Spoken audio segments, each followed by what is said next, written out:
conventional way of how agriculture is done and has been done on a global level. Looking at it like an industrial system, you increase inputs, you maximize inputs, then you maximize yields, and you maximize output. And that system is not working anymore.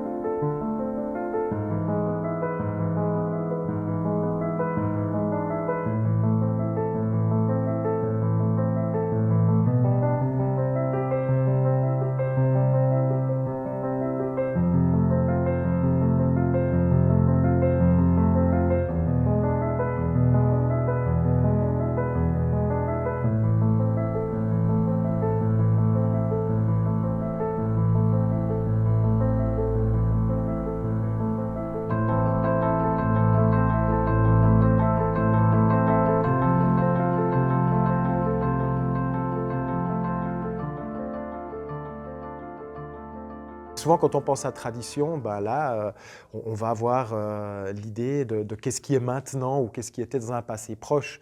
Or, ce qui est dans un passé proche dans l'agriculture, ce n'est pas la tradition au sens ancestral non plus. L'agriculture d'aujourd'hui, elle est extrêmement ancrée dans des logiques modernes, très modernes du XXe siècle, des logiques d'efficacité, de productivité, de choses comme ça. Et finalement, c'est ces logiques-là qui sont rentrées en conflit avec la durabilité de la production agricole. On est dans un système où l'agriculteur n'a pas grand-chose à dire. C'est une politique agricole, c'est des labels qui sont construits des fois en dialogue avec les agriculteurs, mais pas toujours, qui vont imposer des standards. Et l'agriculteur individuel, en tout cas, a très peu de pouvoir là-dessus. Il est vraiment pris dans une forme de carcan. Voilà. Et il est contrôlé, il est examiné, il est sanctionné s'il ne respecte pas, etc. Et face à ça, d'entendre ces revendications qui en rajoutent une couche, en disant non, mais ça ne suffit pas, maintenant il faut se passer de pesticides complètement, il faut arrêter l'élevage de masse, etc. On a un peu l'impression que l'agriculteur, il a un peu l'impression que on ignore tout le chemin qui a été parcouru, qu'on prend aussi des exemples extrêmes importés d'autres pays pour critiquer une agriculture suisse qui, elle, serait meilleure. Oui, l'agriculture a été tellement efficace, est devenue tellement efficace sur le XXe siècle que vous et moi, on ne se préoccupe plus, dans nos pays en tout cas, de qu'est-ce qu'on va manger demain. Déjà dans les années 60-70, on commence à se rendre compte, on a l'effet des pesticides sur la biodiversité, les sols aussi déjà, mais c'est même avant, c'est la première moitié du XXe siècle aux États-Unis où on se rend compte qu'un labour excessif, c'est délétère. Toutes ces questions-là, elles émergent en parallèle. Et elles sont devenues juste de plus en plus documentées scientifiquement. Et du côté de d'une connaissance scientifique de ces questions-là, qui se pose plus la question environnementale peut-être, mais pas d'un point de vue militant forcément, d'un point de vue scientifique, elle confirme quand même des vrais problèmes là. Et en quelque sorte, on a cette tension entre un monde agricole qui a l'impression d'en avoir fait beaucoup déjà, d'être déjà basculé, fait toute une série de transitions, ce qui est en partie vrai, et le sentiment d'urgence que certains ressentent en lisant des rapports complètement alarmants, mais qui sont basés sur des faits scientifiques. In agriculture, there's no reason why the farmer association should not be more progressive. Farmers know that they are struggling with the reality, with climate change, with having stable yields and not losing their soils. But the fear is so big that changing costs income, people don't want to change, but if we don't change, everyone will lose, including farmers. When I come back from a climate conference and look at my son, then I hate my job because it's not moving fast enough. It's tiresome, it's frustrating sometimes because you have all these different, vested interests and people who work against you, and you see the amplitude of the challenges we have, and that can be really frustrating to deal with these topics all the time. On est encore dans une PAC punitive, une PAC de la répression, où on croit encore que la biodiversité et l'environnement sont une contrainte. Et c'est ça le problème.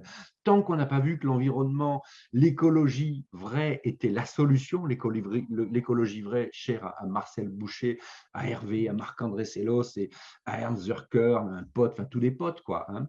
Tu vois bien comment ça discute et comment ça coopère. Tant qu'on n'a pas vu que cette agroforesterie, cet environnement, ce qu'on appelle l'environnement de la parcelle, l'environnement de l'agriculteur, était la solution. Et donc, pour l'instant, on se trompe encore de sujet. Donc, il faut impérativement qu'aujourd'hui, vous avez dans la PAC 4600 mesures. 4600 mesures, toutes plus répressives les unes que les autres et toutes plus segmentées les unes que les autres. C'est-à-dire, un jour, on essaie de réparer l'eau, un jour le climat, un jour la biodiversité, un jour le carbone, un jour l'humeur de l'agriculteur, un jour la roue du tracteur, etc. Et ça ne marche pas. Il y a deux piliers pour sauver la politique agricole commune, il y a deux piliers pour sauver l'agriculture, c'est mettre les agriculteurs dans la proposition, dans ce qu'on appelle une démarche de progrès, des indicateurs de résultats. Les indicateurs de résultats, c'est le premier, vous couvrez les sols, couverture végétale des sols. Le deuxième, vous faites de l'agroforesterie et vous remettez l'arbre comme outil de production. Donc, on ne veut pas de PAC comme elle est aujourd'hui, on veut une vraie PAC politique, agricole, du carbone. Et c'est ça, en deux mesures, on sauve l'agriculture. Ce même message, il émane de plein d'endroits différents. Bien sûr. Et ça aussi, c'est un signe du temps. Hein, quand il y a plein d'endroits où il y a plein de groupes, plein de... et puis des choses qui ont émergé dont on ne sait pas où. Ce pas des trucs qui ont été pilotés par en haut, quoi, hein, où il faut faire ci, il faut faire ça. Des choses qui viennent d'en bas. Et vous savez, comme dans toutes les courbes au début, un truc, ça progresse, ça va tout doucement, tout doucement, tout doucement. Puis après, pof, il y a une espèce d'exponentielle, ça remonte et après, ça va se stabiliser. Et là, on sent qu'on est au début de l'infection du truc. Là.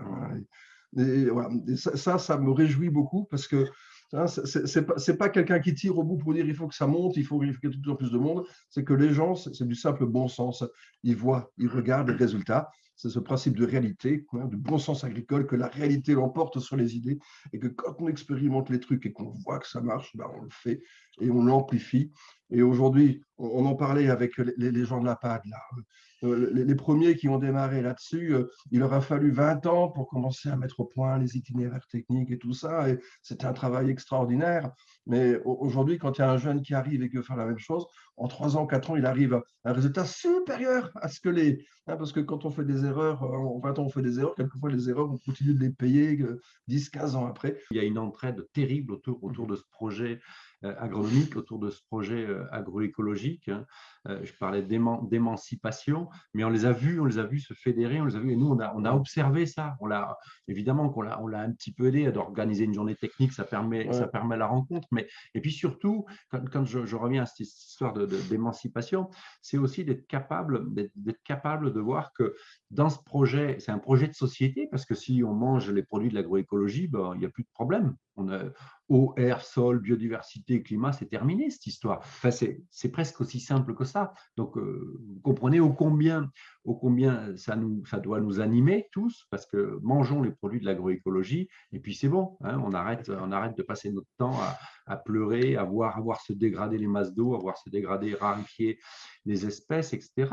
Et ces agriculteurs, de comprendre aussi que ça viendra de chez eux, de comprendre aussi, et disons-le, parce que, comme dirait Hervé, il y a l'amour avant le pognon, hein, mais juste après l'amour, il y a quand même le pognon, hein, et surtout le pognon qu'on gagne sereinement, celui qu'on ne dépense pas inutilement, et d'accepter que ce modèle, il est productif et que pour une fois, on met vraiment cette agriculture, hein, on insiste un peu là-dessus, mais on met cette agriculture dans la proposition. Il n'y a pas de puni. Il n'y a pas de puni, qu'il y ait un transformateur, un intermédiaire, un boulanger en bas, un acheteur ici, un conseiller là, un agriculteur là, et puis un machin.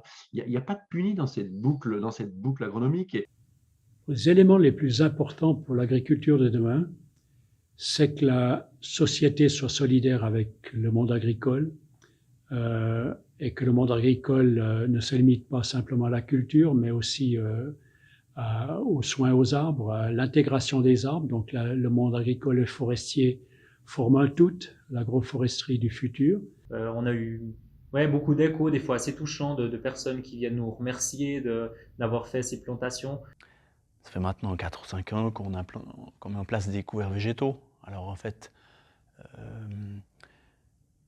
on arrive avec des plantes qui mesurent 1,50 m, des fleurs de tournesol, des fleurs de pois, des fleurs de radis fourragés. C'est beau à voir. Et puis à plusieurs reprises, j'ai des gens, des voisins, non-agriculteurs qui m'ont dit « c'est beau, c'est quoi ton truc ?» Et puis ça ouvre la discussion. Quand vous allez voir des agriculteurs qui sont en effet dans des démarches d'entrer en contact avec des consommateurs qui ont des attentes peut-être de bobos urbains, on se rend compte que par la rencontre directe, il y a beaucoup de choses qui se résolvent. Il y a beaucoup de satisfaction du côté d'un agriculteur qui sent son travail reconnu, qui sent que finalement, oui, peut-être il y a des choses... Il y a des choses que les gens ne savent pas, mais ils sont contents de l'apprendre, ils sont demandeurs d'en savoir plus. Il y a un gros intérêt pour la plantation. On a eu l'aide de nombreux bénévoles, amis de la famille, qui sont venus nous aider, même sous des pluies battantes.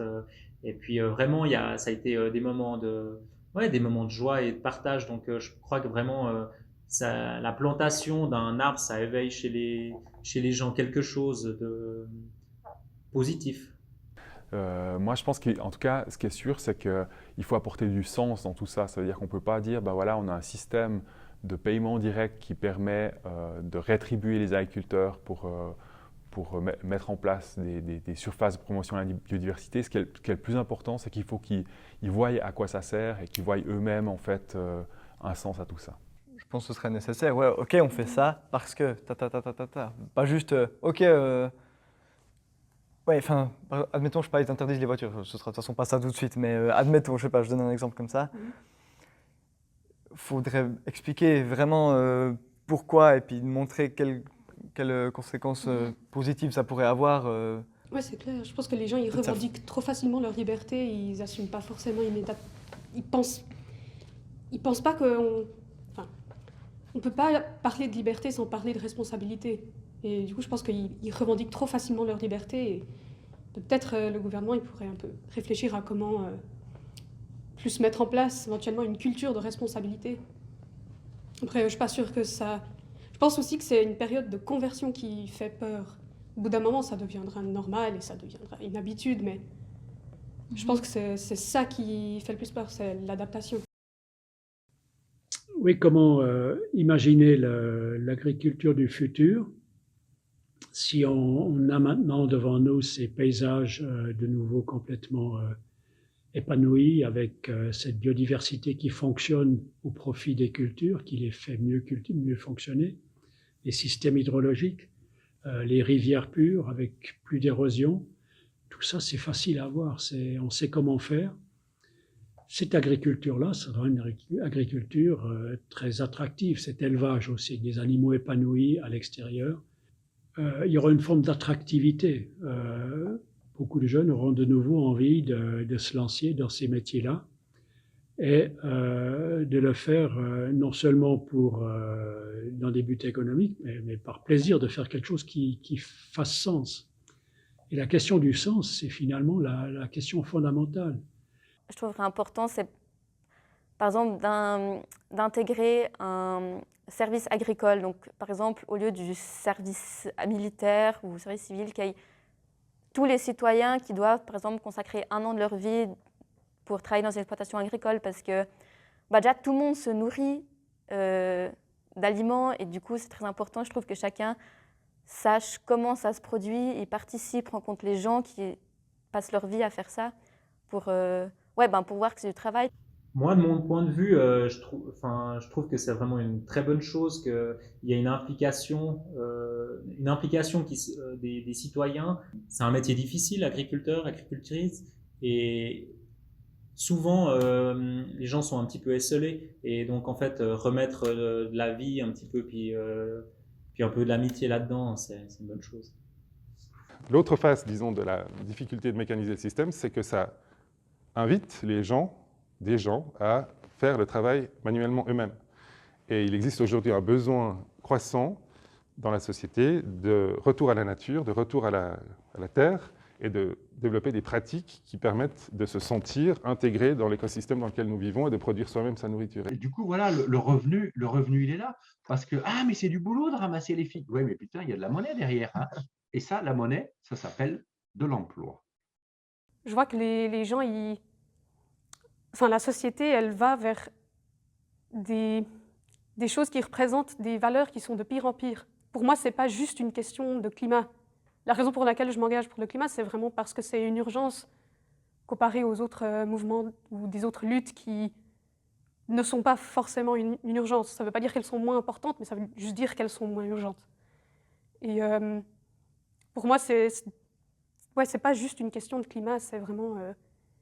il faut un changement radical sur tous les plans, et je pense que c'est aussi ces choses-là, ces valeurs-là qui ont causé le dérèglement climatique, où tout est lié en fait.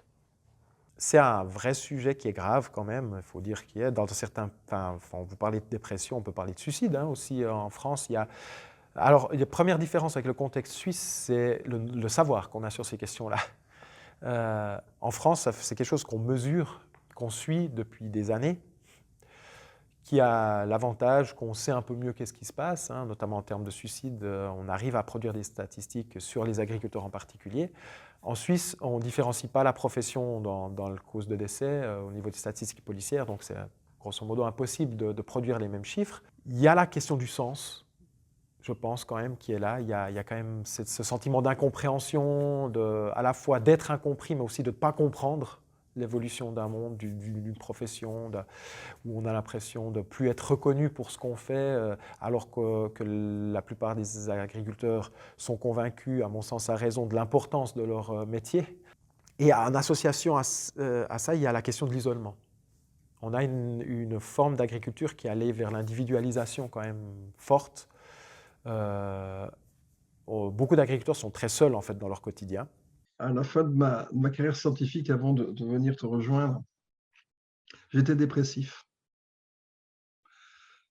J'ai bossé toute ma vie pour mettre en place une agriculture dont le résultat, c'était quoi? Finalement, il n'y a presque plus d'agriculteurs dans ma commune, dans mon département. Et j'ai plus eu l'impression de gérer un déclin et de faire en sorte de rester la tête haute le plus longtemps possible. Capitaine dans son capitaine, de limiter la casse. Voilà. Que la gestion de l'agriculture, finalement, par nos politiques aujourd'hui, c'est plus une gestion du déclin qu'une gestion création. Voilà. Et qu'aujourd'hui, cette porte de l'agroécologie qui s'est ouverte, mais mais c'est pas une révolution, c'est une évolution, quoi. Une évolution de ma façon de penser, de ma façon d'être, de ma façon d'envisager, d'explorer le monde, de faire avec la nature plutôt qu'être constamment contre elle.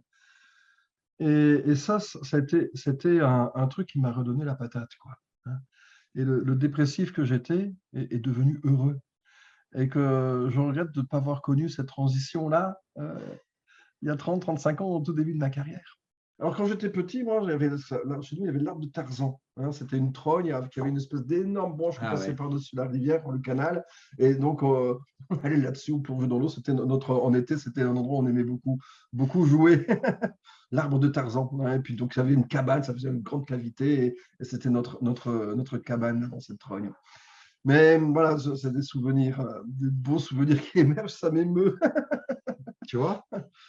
Et Moi, dans les trognes, j'ai fumé des clopes. Parce qu'il y avait... Vous ne voyez pas, les parents, ils ne voyaient pas. Mon petit frère aussi, il allait se cacher dans la trogne pour fumer des cigarettes qu'il piquait à mon père. Les parents, ils t'appellent. Alain, Jean-Pierre, tu réponds pas dans la trogne, tu ne vois pas. Quand tu es assis confortablement, tu es comme dans un salon en cuir, là. Putain. Bon, depuis, je fume plus parce que c'était du tabac des parents, c'était tellement dégueulasse que j'ai jamais pu refumer. Tu vois, l'exemple des 230 kilocalories là, sur la même unité de surface. Le gars qui vivait là, il vivait seul, il vivait mal. Sa femme bossait à l'extérieur, elle était institutrice, et donc il vivait pas en fait sur il survivait. Il survivait, voilà. Aujourd'hui, donc ce sont ses enfants, et il y a 2 couples qui vivent sur cette même surface. 2 couples qui vivent. Donc c'est de l'emploi, c'est de la vie, c'est des enfants. Pour lui, c'est des petits-enfants. Le gars, il a ses petits-enfants chez lui, quoi. C'est bonheur, quoi. Et voilà, c'est tout un lien social, toute une vie, toute une énergie. Nos campagnes se sont vidées. Et là, on se rend compte que grâce à ces systèmes-là, nos campagnes vont se repeupler de plein de vie, et c'est d'humanité, quoi. On ne gagne pas des milliers et des cents, mais comme on s'en fout, comme on a tout, de quoi de plus on a besoin, à part quelques bouquins, hein, fondamentalement. On a des amis, on a des bouteilles, on a la vie devant nous. Qu'est-ce que tu veux comme cadeau? Moi, la dernière fois qu'on m'a dit qu'est-ce que tu veux comme cadeau, je dis une machine pour faire les pâtes. C'est le seul truc qui m'intéresse à peu près. Tout le reste, je l'ai, quoi. Franchement.